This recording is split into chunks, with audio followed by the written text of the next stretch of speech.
നമസ്കാരം, കൊട്ടാരക്കര മീഡിയയിലേക്ക് സ്വാഗതം. കീം എഞ്ചിനീയറിംഗ് പ്രവേശന പരീക്ഷയുടെ റാങ്ക് പട്ടിക പ്രഖ്യാപിച്ചു. ഉന്നത വിദ്യാഭ്യാസ മന്ത്രി ഡോക്ടർ ആർ ബിന്ദുവാണ് വാർത്താസമ്മേളനത്തിൽ ഫലം പ്രഖ്യാപിച്ചത്. ആലപ്പുഴ സ്വദേശി പി ദേവാനന്ദനാണ് 1ാം റാങ്ക്. മലപ്പുറം സ്വദേശി ഹഫീസ് റഹ്മാൻ 2ാം റാങ്ക് കരസ്ഥമാക്കി. ആൺകുട്ടികൾക്കാണ് ആദ്യ 3 റാങ്കുകളും. എറണാകുളം സ്വദേശി പൂർണിമ രാജീവാണ് പെൺകുട്ടികളിൽ 1ാമതെത്തിയത്. റാങ്ക് പട്ടികയിലെ ആദ്യ 100-ൽ എറണാകുളം ജില്ലയിൽ നിന്നുള്ളവരാണ് ഏറ്റവും കൂടുതൽ. പരീക്ഷ നടന്ന് കൃത്യം 1 മാസം പിന്നിടുമ്പോഴാണ് റാങ്ക് പട്ടിക പ്രസിദ്ധീകരിച്ചത്.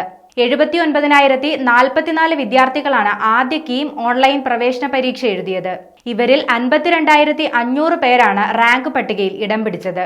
കൂടാതെ യോഗ്യത നേടിയവരുടെ എണ്ണത്തിൽ കഴിഞ്ഞ വർഷത്തേക്കാൾ 4,261 പേരുടെ വർധനയുമുണ്ട്.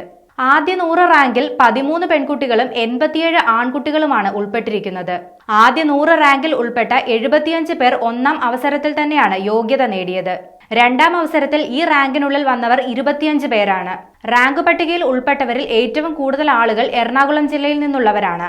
6,568 പേരാണ് എറണാകുളം ജില്ലയിൽ നിന്നും റാങ്ക് പട്ടികയിൽ ഇടം പിടിച്ചത്.